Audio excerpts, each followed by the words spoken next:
Los azulejos de oficios se utilizaban para revestir paredes y obedecían a una función decorativa, pero también higiénica, ya que de esta manera se evitaban las humedades. A partir del siglo XVI, la azulejería catalana entra en una fase creativa muy rica e importante, la policromía, de la que son ejemplos paradigmáticos los llamados azulejos de oficios. Las diferentes series se van sucediendo desde las primeras de La Margarita o floreadas del siglo XVI, y su éxito fue tan grande que perviven en una secuencia declinante hasta mediados del siglo XIX.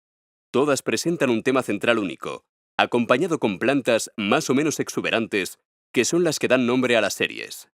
En este caso, se trata de la de La Palmeta.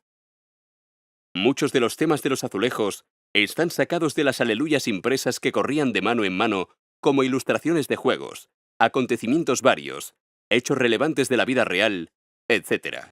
Así pues, no es de extrañar que los músicos, tan presentes en la vida de los pueblos, fueran también motivo de inspiración. Los que tocan el arpa, la flauta, la trompeta, la viola o la chirimía, y otros personajes complementarios como por ejemplo una mujer con una flor y un comediante, se convierten en personajes relevantes que alegran la vida y dan color a calles y plazas.